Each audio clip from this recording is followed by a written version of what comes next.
79th स्वतंत्रता दिवस कार्यक्रम का भाग 2। अब मैं मंच पर आमंत्रित करना चाहूंगी श्रीमान मोहन शर्मा जी को कि वो आए और हमारे साथ अपने कुछ बहुमूल्य अनुभवों को शेयर करें।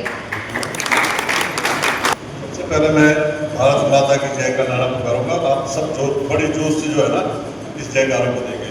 भारत माता की जय, भारत माता की जय, भारत माता की जय। माननीय इस प्रोग्राम के आयोजक हमारे बागल न्यास के राजघराने के राज और प्रभु युवराज सिंह जी, जो इस संस्था की चेयरपर्सन भी है, साथ में जो इसके सबॉर्डिनेट अपने रंजना जी है, कालिया जी, संगठन की सभी सम्मानित सदस्य, मैं आप सबकी तरफ से अपने सतपूर्व सैनिकों की तरफ से इस संगठन का बहुत बहुत धन्यवाद करता हूं और इसके लिए आपको शाबाशी भी देता हूं। आपके दिल में ये उमंग आई है कि आप हमारे हौसला अफजाई के लिए आपने हम लोगों को यहाँ बुलाया है। इससे सम्मान, इससे ज़्यादा सम्मान की बात हमारे लिए और कोई नहीं हो सकती। सभी ने कोई ना कोई लड़ाई लड़ी है और लड़ाई लड़ने के लिए हम लोग भर्ती हुए थे। फौजी का कर्तव्य है देश की सेवा करना। जब वो तिरंगे झंडे के, इसी तिरंगे झंडे को जो हमारे को 15 अगस्त 1947 को हुआ था, इसी झंडे के नीचे खड़े होकर हम देश की रक्षा की कसम खाते हैं और अपने घर को कम महत्व देते हुए देश की सुरक्षा के लिए ज़्यादा महत्व देते हैं। ये हमारी रगों में इस तरह की सिखलाई दी जाती है। तो मैं आप सभी को शौर्य के बारे में कोई बात नहीं करूंगा, क्योंकि शौर्य तो सभी के माथे पे लिखा हुआ है और सभी ने कोई ना कोई शौर्य का काम किया हुआ है। आज मैं आपको सेना के बारे में कुछ थोड़ा बहुत बताऊंगा कि सेना क्या है, ताकि लोग, जो बच्चे हैं, इनके दिल में भी ये बात पैदा हो कि हमें सेना में भर्ती होना चाहिए और सेना में भर्ती होकर के हम लोग क्या करते हैं। सबसे पहले मैं संगठन की बात करूंगा। सेना है क्या? सेना एक देशभक्तों का ऐसा समूह है जिसको राष्ट्रीय स्तर पर बिना किसी धर्म, जाति, कास्ट, क्रीड के अलावा उसके फिजिकल स्टैंडर्ड और उसके दिमागी हालत को जांचते हुए उसकी सिलेक्शन की जाती है। और ये सिलेक्शन दो तरह से होती है, एक रिक्रूटमेंट रैली के द्वारा और दूसरी होती है जो है ऑनलाइन भी आज चला है, ऑनलाइन भी चलती है, तो ऑनलाइन अप्लाई करने से होती है। तो इसके लिए मानदंड है। हमारी देश की जो सेना है 3 भागों में बटी है। इसको भारतीय सेना कहा जाता है। सबसे पहला इंडियन आर्मी, एयरफोर्स और नेवी। ये इसके 3 अलग अलग पहलू है और इनको सबको मिला करके जो ये भारतीय सेना बनी है। तो भारतीय सेना का मतलब है कि एयरफोर्स, नेवी और आर्मी सब इकट्ठा होकर जब वो कोई काम कंबाइंडली करते हैं तो वो भारतीय सेना है। भारतीय सेना में भी जब आप भर्ती हो जाते हैं तो इसके भी 2 प्रकार है। 2 प्रकार क्या है? एक है आर्म्स और एक है सर्विसेज। इस तरह से सूबेदार श्री मोहन शर्मा जी ने एनसीसी के छात्रों को सेना और सेना के महत्व के बारे में बताया। आप बोलते हैं ना, लोग बोलते हैं अरे तो डंडा है, फौजी है? बोलते हैं ना, तो ये डंडा ऐसे नहीं बन जाता है। ये तो जो है ना, इसके लिए बहुत कुछ करना पड़ता है और इसके लिए बहुत जो है ना सूझबूझ की जरूरत है। किसी को के लिए अपनी जान देना इतना आसान नहीं है। उसमें इस राष्ट्रभक्ति भक्ति को भरने के लिए ट्रेनिंग सेंटर में लोगों को बनाने के, हमारे जो ट्रेनिंग कराने वाले लोग हैं, उनको बहुत जो है हमारी बड़ी कड़ी परीक्षा से निकलना पड़ता है। एक अच्छा कैरियर है ये। इस कैरियर को चुने और सेना में भर्ती होकर के देश की सेवा करें। जय हिंद, जय भारत। 2 स्टूडेंट्स हैं जो हमें धन्यवाद कहना चाहते हैं, वो स्टेज पे आएं और अपना धन्यवाद अपने शब्दों में कहें। सभी बुजुर्ग, यहाँ पर उपस्थित सभी पूर्व सैनिक वर्ग एवं मुख्य विरासत संगठन के मेंबर्स एवं अर्की के राजगुरु मयूराक्षी सिंह जी को मैं माधव चतुर्वेदी एक एनसीसी कैडेट धन्यवाद करना चाहता हूँ कि आपने हमें इस कार्यक्रम में शामिल होने के लिए निमंत्रण दिया। मुझे तन चाहिए ना घर चाहिए, बस अमन से भरा यह वतन चाहिए, बस अमन से भरा यह वतन चाहिए। जब तक जिंदा हूँ इस मातृभूमि के लिए, कि जब तक जिंदा हूँ इस मातृभूमि के लिए, जब मरूं तो तिरंगा कफन चाहिए, जब मरूं तो तिरंगा कफन चाहिए। मैं स्वरूप गुप्ता, एक एनसीसी कैडेट, आज यहाँ यह कहना चाहता हूँ कि यह जो विरासत संगठन है यह हर कार्य में बढ़ चढ़कर भाग लेता है, जैसे घटना में सेवा करना, पीड़ित लोगों की मदद करना। लेकिन इन्होंने हाल ही में मंडी में हुई आपदा में जिस घटना के कारण हजारों लोग पीड़ित हुए, वहां विरासत संगठन ने लोगों की मदद करने के लिए राहत सामग्री पहुंचाई। पूरा जीवन देश को दिया है, जिसके खातिर हम लोग अपने घरों में सुरक्षित रहते हैं। इनके लिए मैं दो पंक्तियां कहना चाहता हूं। फरिश्ते सिर्फ आसमान में नहीं रहते, कि फरिश्ते सिर्फ आसमान में नहीं रहते, ज़मीने हिंद पर इन्हें जवान कहते हैं, ज़मीने हिंद पर इन्हें जवान कहते हैं। ये वो शख्सियत है जो देश के लिए हमेशा जवान रहती है, यह वो शख्सियत है जो देश के लिए हमेशा जवान रहती है एवं अपना पूरा जीवन देश के नाम समर्पण करके हमारी सुरक्षा करते हैं। आइए हम सब इन पूर्व सैनिक वर्ग को सम्मान देते हुए इनके लिए जोरदार तालियां बजाएं। धन्यवाद। जय हिंद, जय भारत। आज़ादी के इस पर्व पर हम सब ये कसम खाएं, भारत माँ की सेवा में अपना जीवन बिताएं। जय हिंद। जाता है कि आज़ादी जो हमारे यहाँ पे अतिथिगण आए हैं उन्हें अपना अपना अनुभव साझा किया। आज़ादी उन्होंने अपने शब्दों में अपने तन मन धन से हमें आज़ादी दिलाई है, लेकिन हमारी एक आज़ादी हमारे गीतों में भी झलकती है, जिनको मैं यहाँ अपनी सुंदर आवाज़ के लिए बुलाना चाहूँगी, जो आज़ादी हमें अपने गीतों में साझा करेंगी। मिस किरण ठाकुर जी स्टेज पर आए। एक बार सभी मेरे साथ जोर से बोलेंगे, भारत माता की, भारत माता की, भारत माता की। सारे जहां से अच्छा हिंदू सीता हमारा, हम भूल भूले हैं इसके, ये गुल सीता हमारा।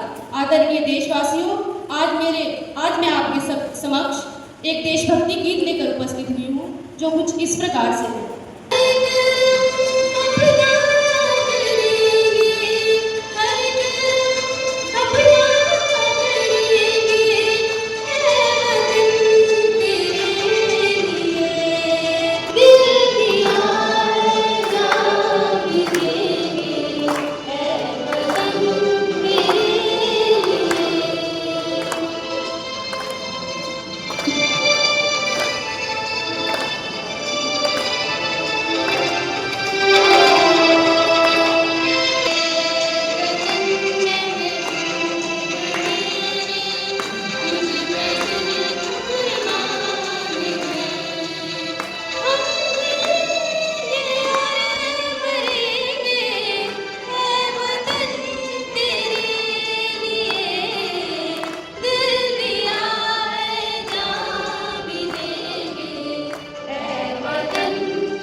उन्होंने वर्षों तक भारतीय वायुसेना में देश की सेवा की है। आदरणीय श्री कुलदीप शर्मा जी, सर आपसे निवेदन है कि आप मंच पर पधारें और अपने बहुमूल्य अनुभव हमारे साथ साझा करें। मैं रक्षित सिंह जी का बहुत धन्यवाद करना चाहता हूं कि उन्होंने मुझे यहाँ पे आने का और बोलने का मौका दिया। मैं सिर्फ एनसीसी के बच्चों से दो बातें कहना चाहता हूं। ये बहुत खुशी की बात है कि आपने एनसीसी को चुना है। एनसीसी एक ऐसा संगठन है जो कि हमें डिसिप्लिन सिखाता है, और जीवन में आपने कुछ भी करना हो तो डिसिप्लिन बहुत ज़रूरी होता है। आप चाहे डॉक्टर बने, चाहे इंजीनियर बने, चाहे आप किसी भी कार्य क्षेत्र में कार्य करें या फौज में जाए, तो डिसिप्लिन हर जगह आपकी सहायता करता है।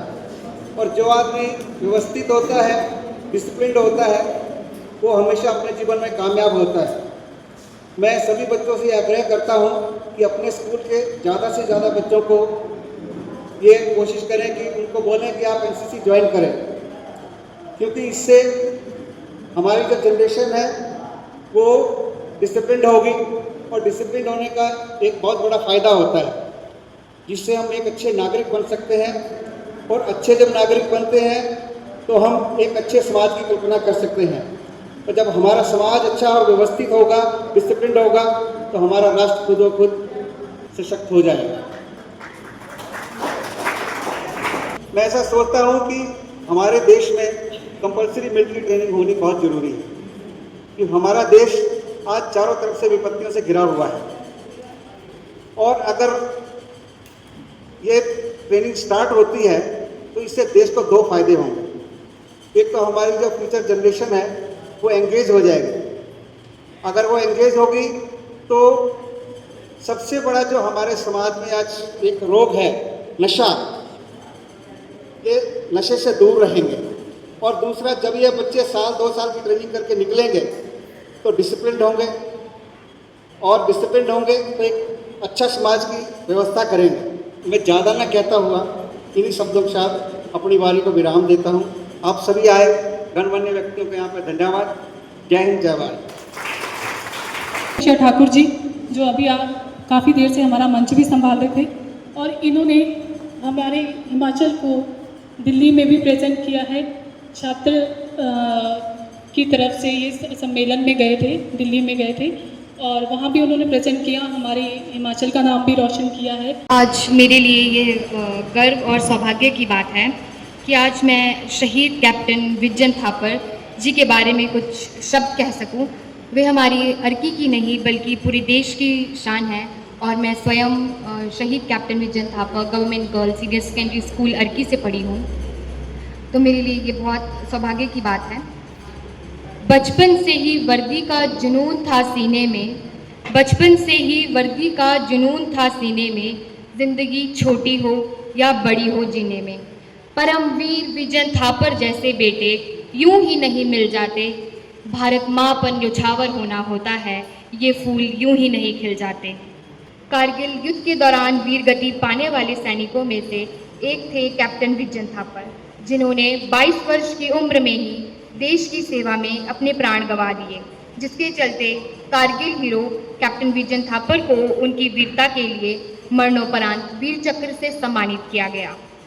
26 दिसंबर 1976 को विजन थापर का जन्म एक ऐसे परिवार में हुआ जहां पीढ़ी दर पीढ़ी लोग भारतीय सेना का हिस्सा रह चुके थे। जी हाँ, विजन थापर के परदादा, उनके दादा तथा पिता कर्नल वीएन थापर सब भारतीय फौज में थे, जिनके नक्शे कदम पर चलकर कैप्टन विजन थापर ने 22 की उम्र में ही भारतीय सेना में भर्ती होने की ठान ली। विजन थापर के दिल में बचपन से ही भारतीय सेना के प्रति लगाव था। ऐसे में उनकी शहादत के बाद यह बात बिल्कुल सही साबित हुई। ऐसे में विजन थापर को अ बॉर्न सोल्जर भी कहा जाता है। साथ ही विजन थापर को सेना में रहते हुए 6 महीने के बाद ही कारगिल युद्ध में अपने देश की सेवा करने का मौका मिला, और जून 1999 में कैप्टन विजन थापर ने तोलोलिंग यानी कारगिल की चोटी पर भारत माँ का झंडा फहराकर अपने देश प्रेम को साबित किया। वे पाकिस्तानी सेना को हराने के अभियान में सफल तो हो गए, परंतु उसी क्षण हमने अपने एक जाबाज सैनिक कैप्टन विजन थापर को खो दिया। जी और आ रहे हैं श्रीमान विद्यासागर जी, जो सूबेदार रैंक से रिटायर है। तालियों से उनका जोरदार स्वागत करें। श्री विद्यासागर जी। मेरा एनसीसी बच्चों से कहना है कि मैं भी आपकी तरह एनसीसी में था। जब मैं 9th में था, 9 से 11 तक मैं एनसीसी में रहा, तो उस समय बाजरा में एक कैंप लगा, और कैंप से जो है मैं 15 रुपये में 2 हॉकी स्टिक लेकर आया और 2.5 रुपये में उसकी गेंद लेकर आया। इसके कारण क्या हुआ कि मैं हॉकी का प्लेयर भी बना, और रोजाना 6 किलोमीटर स्कूल से, घर से स्कूल आना और 6 किलोमीटर वापस जाना, ये जब मेरा दिनचर्या था। तो जब मैं फौज में भर्ती हुआ तो मुझे ये महसूस ही नहीं हुआ कि ये ट्रेनिंग बड़ी टफ है। मैं 10 पास था तो भी मुझे बड़ा फ़ायदा हुआ, क्योंकि मुझे वहाँ इंचार्ज बना दिया, और मेरा काम था टोली को ले जाना और लाना, और इस तरीके से जो है मुझे लगा ही नहीं कि मैं ट्रेनिंग कर रहा हूँ, फौज की ट्रेनिंग कर रहा हूँ। और सबसे कठिन चीज़ मेरे जीवन में वही थी। उसके बाद जो है मैं क्लरिकल में चला गया। क्लरिकल में जाने से मुझे एक गुरु मिले। आप ध्यान से सुने, जीवन में एक गुरु का होना बड़ा जरूरी है। एक हवलदार जी थे, पिल्ले जी, केरला के थे। उन्होंने मुझे बताया भाई देखो, आप ऑफिस में बैठे हैं, पंखे के नीचे बैठे हैं, आप एक पीटी पीरियड थोड़ा सा कर लेते हैं और उसके बाद आप आराम से काम करते हैं। देखिए जवानों को देखिए, जवान जो है दिन में 11-12 बजे तक धूप में, छाँव में, वर्षा में पूरा पीटी पीरियड करता है। आपने इन लोगों का ध्यान रखना। और मेरे दिमाग में हमेशा ये बात रही कि हमें जो है इन जवानों की सेवा करनी है, इन पेशेंटों की सेवा करनी है। एनसीसी में आपको एक फ़ायदा है कि आप ट्रेंड हो जाते हैं और इसके बाद आर्मी में आपको कई लाभ होते हैं उसके। और उसके बाद जो है 5 साल तक प्रिंसिपल रहा, प्रिंसिपल रिटायर हुआ। तो मेरा कहने का मतलब है कि अगर आप फौज में भी चले जाते हैं तो आप चाहते हैं कि अपनी क्वालिफिकेशन को बढ़ाया जाए तो बढ़ाना चाहिए, पीछे नहीं हटना चाहिए। उसका बड़ा फ़ायदा होता है। आपने जो जीवन में गेन किया है, फ़ायदा उठाया, उसका कभी ऐसा नहीं होगा कि उसका लाभ नहीं होगा। मुझे लगता था कि मैं ऑफिसर बनने के लिए 6 बार गया, मैंने जिनको ट्रेनिंग दी वो ऑफिसर बन गए, लेकिन मैं नहीं बन सका और 6 बार सिर्फ फाइनल में फेल हुआ। हालांकि मैंने जो परीक्षा दी जीवन में, चाहे फौज में दी या सिविल में, मैं कभी फेल नहीं हुआ था, लेकिन कमीशन के लिए मैं 6 बार फाइनल में फेल हुआ। लेकिन मैंने दिल नहीं तोड़ा। आज के बच्चे मैं देखता हूँ छोटी छोटी बात पर, छोटी छोटी के नाम पर माँ बाप से झगड़ा करते हैं या कई तो अपनी ज़िंदगी ही खो देते हैं। अपने को विश्वास होना चाहिए अपने पर, जो है एक सोच जो है सकारात्मक सोच होनी चाहिए आदमी की। देश सेवा हम एक टीचर के रूप में, एक मजदूर के रूप में, एक ऑफिस में कोई भी काम करते हैं, दूसरी जगह भी करते हैं, उसमें भी आप देश सेवा कर सकते हैं और ऐसा जज्बा होना चाहिए। टूर जा रहा था तो रास्ते में बड़ी मिठाइयाँ और क्या क्या जो भी देश लड़ाई लगी हुई थी, बड़ी सेवा करते थे। लेकिन जब वो आदमी रिटायर हो जाता है या बाद में कोई पूछता नहीं है। लेकिन अब ऐसा लगता है कुछ दिनों से, कुछ सालों से, कि लोग जो है पूर्व सैनिकों का बड़ा सम्मान कर रहे हैं, उनका आदर कर रहे हैं और समाज में एक बड़ी अच्छा संदेश गया है कि पूर्व सैनिकों का जो योगदान है उसकी सराहना होनी चाहिए। इसलिए धन्यवाद। जय हिंद, जय हिमाचल। जो है 28 साल सर्विस के बाद मैं रिटायर हुआ। मुझे अच्छा, इसी बीच में मैं जब पहली पर्सन है चमन लाल जी, स्टेज पे आइए और अपने 2 शब्द हमसे कहिए। चमन लाल जी। अपने बारे में तो क्या बताऊं कि एनसीसी के बच्चों को देख करके मुझे लग रहा है कि मैं भी इसी स्कूल का स्टूडेंट रहा हूं, वर्की में ही पढ़ा हूं और एनसीसी में भी रहा हूं। और जिसके बाद फिर 17.5 साल की उम्र में आर्मी में भर्ती हो गए थे और लगभग 20 साल की उम्र में 1971 की लड़ाई में भाग लेने का मौका मिला और प्रयास किया कि अपनी पढ़ाई को आगे जारी रखूं, ताकि वहाँ पर हमारे भाग्य में नहीं लिखा था। तो फिर रास्ता दूसरा चुनना पड़ा मुझे भी। 17 साल की सर्विस करके यहाँ सिविल में आए। मैं असिस्टेंट डायरेक्टर, फिर डिप्टी डायरेक्टर, फिर जॉइंट डायरेक्टर के रूप में मैंने अपनी सेवाएं दी। दिसंबर 2009 में मैं रिटायर हो गया सिविल की 24.5 साल सेवा करने के बाद। फौजी भाइयों को यहाँ पर आने का, उसके लिए मैं अत्यंत आभारी हूँ, आपका धन्यवाद करता हूँ और मैं परमात्मा से यही दुआ करता हूँ कि आपकी संस्था दिन दूनी रात चौगुनी तरक्की करते रहे। पर आए हैं, जब आपने हमें इतना सम्मान दिया तो हम भी आपको इतना सम्मान देते हैं कि जब भी आप हमें बुलाएंगे हम आपके पास हाजिर रहेंगे। तो ये मेरी सलाह भी, क्योंकि मैं चीफ एडवाइजर भी हूँ इस संस्था का, तो मैं इसके लिए एक बार पूरा मैं आपका हार्दिक आभार व्यक्त करता हूँ, धन्यवाद करता हूँ। जय हिंद, जय हिमाचल। किया है और आगे भी देंगे, कॉलेज में भी जारी रखना और एनसीसी सर्टिफिकेट ले करके और उसके बाद डायरेक्ट एंट्री जो है होगा, फिर सर्विस सिलेक्शन बोर्ड में ही जाना होगा आपको और वहाँ पर जो है ऐसे नहीं अवसर पढ़ते हो। मैं देखता हूँ तो मुझे वो यूनिवर्सिटी पर अपने हर जगह साथ ले जाते थे। मैंने कहा नहीं सर, मैं जो है अब घर जाना चाहूँगा। मैंने उसको देखा कि मैं लेफ्टिनेंट कर्नल से ऊपर नहीं जा सकता, तो तब मैंने फिर आर्मी से पेंशन आकर के और उसकी जो मेरी क्वालिफिकेशन थी एमए इंग्लिश मैंने आर्मी में कर दी थी और उसके जो यहाँ पे हम उपस्थित हैं हमारे श्रीमान जी की श्रीमतियाँ जी, आपको कैसा महसूस होता था जब आर्मी में वो लड़ाई पर होते थे? आप कैसा महसूस करते थे? 2 शब्द आप कहना चाहेंगे? सबसे पहले आप सभी लोगों को हमारा नमस्कार। हम आप सभी का तहे दिल से धन्यवाद करते हैं। मैं जगनेश्वरी कुनिहार से बिलोंग करती हूँ। मैं श्री नरेश कुमार के मिसिज और मेरे जो फादर हैं वो भी आर्मी में ही थे पहले, और मुझे उनका पता है ज़्यादा, हस्बैंड का तो है ही है, पर हस्बैंड जो मेरे पिताजी थे जब वो छुट्टी में आते थे तो उस टाइम आते थे, कम से कम 6 या 7 महीने के बाद आते थे। वो शादी हुई तो शादी के बाद में हस्बैंड के साथ जो मौका 1-2 बार साथ जाने का मिला, पर जब घर आए तो फिर इंतजार ऐसा रहता था इनका कि मौत के मुंह से पता नहीं कब आने कब नहीं आने।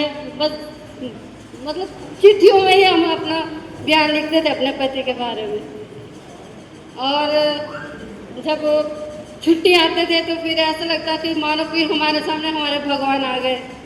और जब ड्यूटी जाने तो ड्यूटी जाते हुए बता नहीं सकते हम कि हम कैसे महसूस करते थे कि जब घर आए तो हमारे लिए भी भगवान आ गए, और अब हम साथ में रहते हैं, हम दोनों में अभी भी बच्चे हमारे साथ में।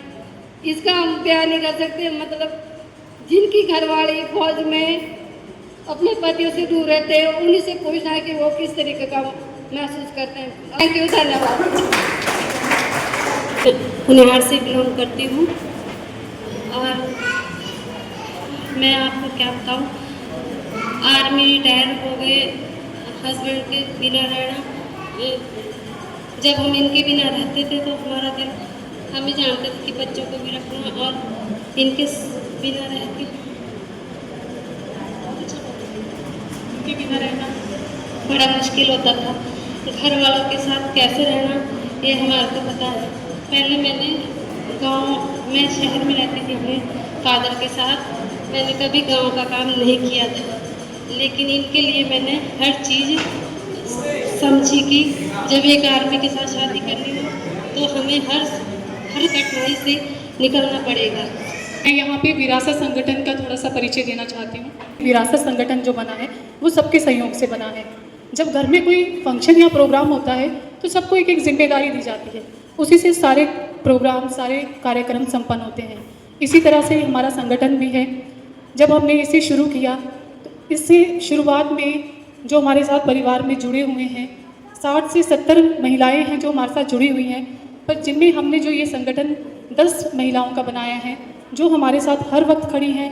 हम कोई भी प्रोग्राम कर रहे हैं, कोई भी किसी को मदद पहुंचा रहे हैं या कहीं तक भी पहुंच रहे हैं, इन सब का सहयोग हमेशा हमारे साथ रहता है। तो इनमें से मैं सबका धन्यवाद करना चाहूँगी हमारे विरासत संगठन की तरफ से।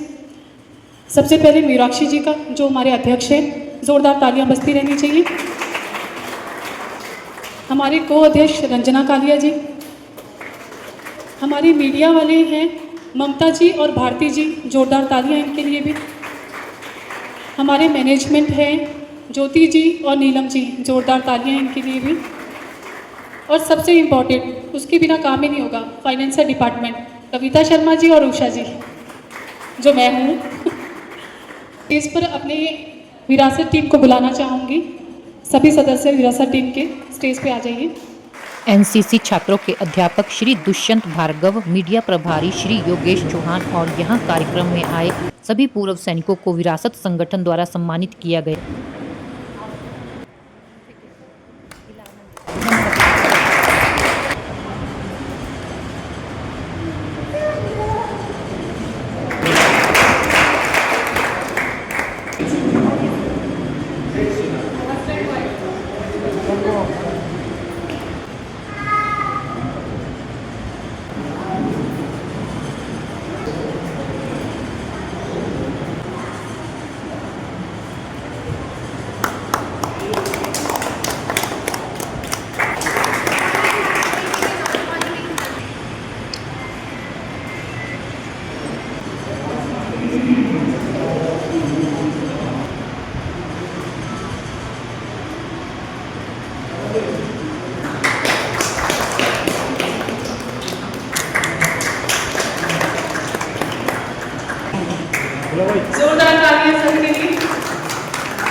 Thank you so much. Thank you, sir. कार्यक्रम के अंत में सभी जवान देशभक्ति गीतों पर झूम उठे।